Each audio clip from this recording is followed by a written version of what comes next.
कहानी की शुरुआत होती है मेक्सिको से, जहां एक परिवार जिसमें दो बच्चे अपने मॉम डैड के साथ टाइम स्पेंड कर रहे थे और उनका छोटा बेटा अपनी मॉम को एक नेकलेस देता है जिस पर वो कहती है कि वो इसे हमेशा संभाल कर रखेगी।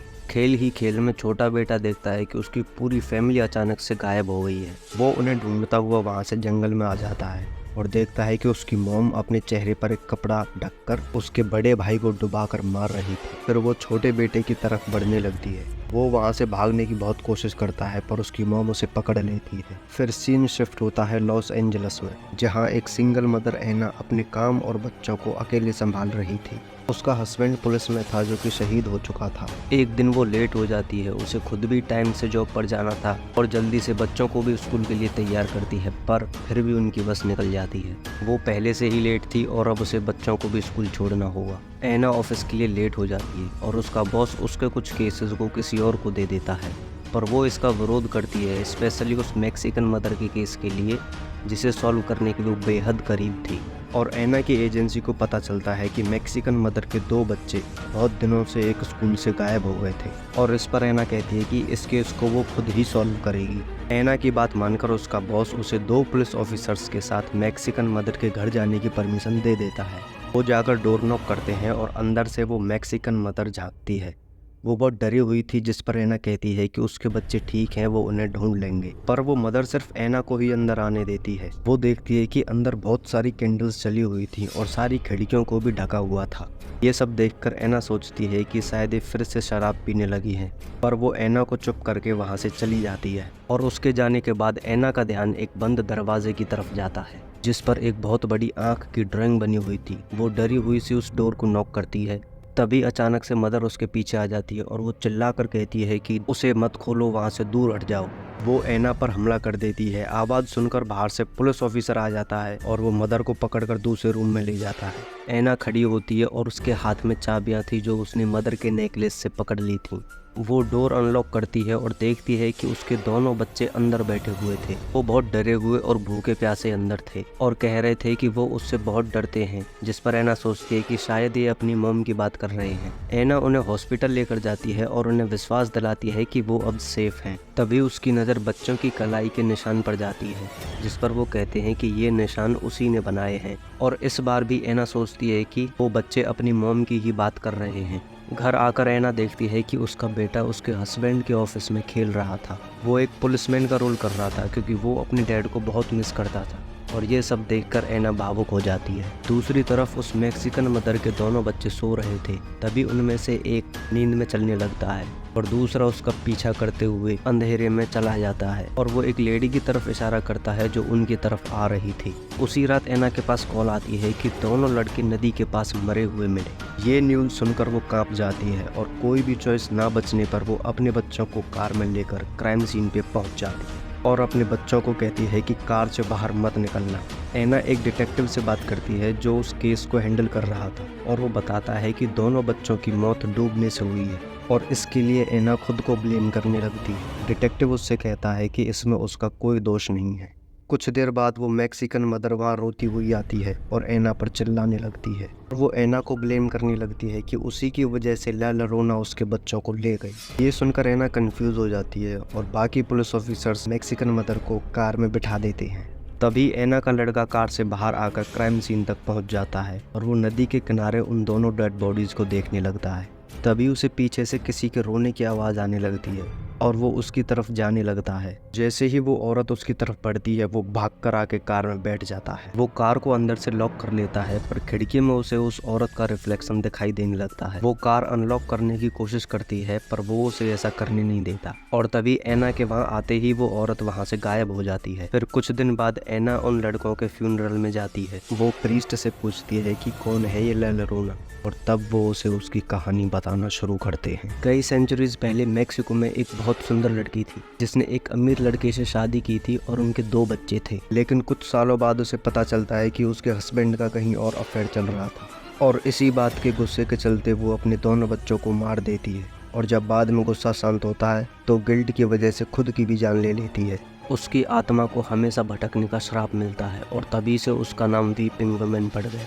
और अपने मरे हुए बच्चों की कमी पूरी करने के लिए वो दूसरे बच्चों की जान ले लेती है। तभी से उसकी दहशत पूरे मैक्सिको में बनी हुई है। एक दिन एना की बेटी अकेले बैकयार्ड में खेल रही थी और वो एक अम्ब्रेला ओपन करती है जिसमें से उसे वीपिंग वुमेन दिखाई देती है। वो तुरंत उस अम्ब्रेला को फेंक देती है और वो हवा से उड़ता हुआ पूल की तरफ आने लगता है और वो बच्चे उसके पीछे पीछे जाने लगती है। वो जैसे ही उसे उठाती है वीपिंग वुमेन आकर उसका हाथ पकड़ लेती है। डॉटर झटके से अपना हाथ छुड़ा लेती है और वीपिंग वुमेन वहाँ से गायब हो जाती है। एना घर आती है और देखती है उसकी बेटी बहुत डरी सहमी सी अपने रूम में बैठी हुई थी और वो देखती है कि उसके हाथ पर भी वही सेम निशान थे जो उन दो बच्चों के हाथ पर थे। और जब वो उनके बारे में पूछती है तो वो कहती है कि गिरने से उसे चोट लग गई थी। उस रात डिटेक्टिव उनके घर डिनर पे आता है और वो देखता है कि दोनों बच्चे बहुत उदास बैठे हुए थे। फिर वो एना से कहता है कि उसे उस मैक्सिकन मदर से मिलना चाहिए जिसने अपने दो बच्चों को खो दिया है। एना पूरी रात उस केस की फाइल्स को देखती रहती है। तभी उसे नीचे से कुछ आवाजें आना शुरू होती हैं और वो देखती है कि स्टडी रूम का डोर अपने आप खुल रहा है और बंद हो रहा है। एना अंदर जाकर देखती है पर वो खाली था। फिर हॉल से आवाज आना शुरू होती है और वो देखती है कि उसका बेटा नींद में चल रहा था। वो उसे जगाने की कोशिश करती है। कोई मिस्टीरियस फोर्स उनके गेट को खोल देती है। एना एक रूम में बंद हो जाती है और तभी उसे अपने सामने वीपिंग वुमेन दिखाई देती है। ये देखकर एना को अपनी आंखों पर विश्वास नहीं होता। वो एक बेसबॉल बैट उठाकर उस पर हमला करती है पर वो तभी गायब हो जाती है। तभी एना के बच्चे वहां आ जाते हैं और इस सब के बाद एना पूरी रात नहीं सो पाती। सुबह होते ही एना पुलिस स्टेशन जाती है जहां मैक्सिकन मदर को रखा गया था। वो उसके बच्चों को लॉक्ड रूम से निकालने पर अभी भी एना से गुस्सा थी और वो कहती है कि वो अपने बच्चों को कोई सजा नहीं दे रही थी, वो उन्हें बचा रही थी उस वीपिंग वुमेन से। एना नोटिस करती है कि मैक्सिकन मदर के हाथ पर भी वही सेम निशान थे। वो बताती है कि उसके बच्चों के मरने के बाद उसने रिक्वेस्ट की थी वीपिंग वुमेन से कि उन्हें छोड़कर वो एना के बच्चों को ले जाए और अब वो उसके बच्चों के पीछे है। एना के बच्चे घर पर अकेले थे और उसके लड़के को आवाज़ सुनाई देती है जो कि उसकी बहन के बेडरूम से आ रही थी।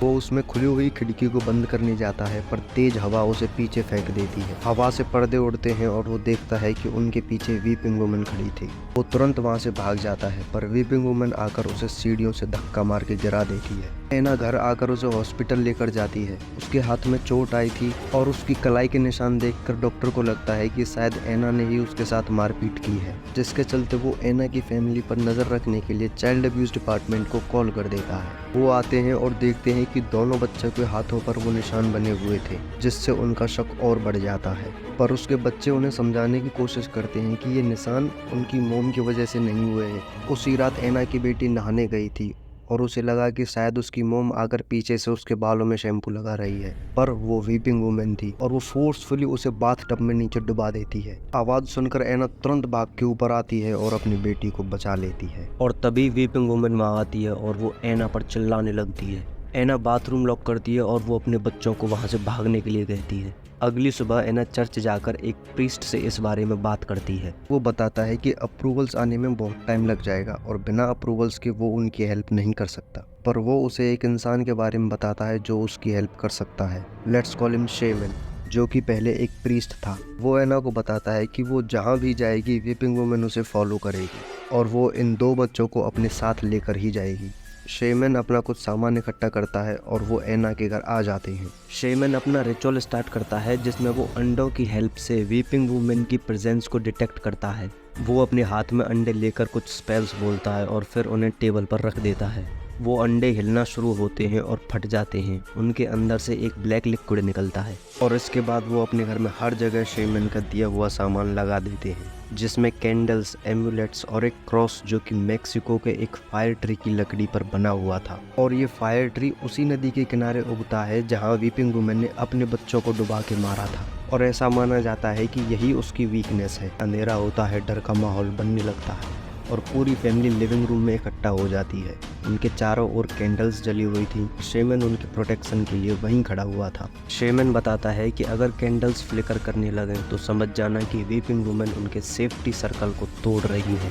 पर वीपिंग वुमेन आते ही सारी कैंडल्स को एक ही बार में बुझा देती है उन्हें ऊपर से कुछ आवाज़ आती है और वो देखते हैं कि वीपिंग वुमन ठीक उनके ऊपर खड़ी हुई थी। वो ऐना को उठाकर दीवार में मार देती है और बच्चे तुरंत बेड के नीचे छिप जाते हैं, पर फिर भी वो उन्हें ढूंढ लेती है। वो उन्हें खींचकर हॉलवे में ले जाने की कोशिश करती है, पर शेमन आकर उन्हें बचा लेता है। शेमन उनसे कहता है कि जब तक फायर ट्री के बीजों का ये सर्कल बना रहेगा वो सेफ रहेंगे। वीपिंग वुमन उसकी बेटी को डॉल दिखा के सर्कल के बाहर लाकर पूल में ले जाती है। ऐना पूल में कूदकर अपनी बेटी को ढूंढने लगती है। वो अंदर बेहोश पड़ी थी। वीपिंग वुमन आकर पानी के अंदर ऐना पर हमला कर देती है और ये सब देखकर शेमन पानी में फायर ट्री के बीज फैला देता है, जिससे वो तुरंत वहां से चली जाती है। ऐना अपनी बेटी को लेकर पानी के बाहर आ जाती है और उसके पास वीपिंग वुमन का नेकलेस था जो लड़ाई के टाइम उसके हाथ में आ गया था और अब उसकी बेटी को वीपिंग वुमन ने अपने काबू में कर लिया था।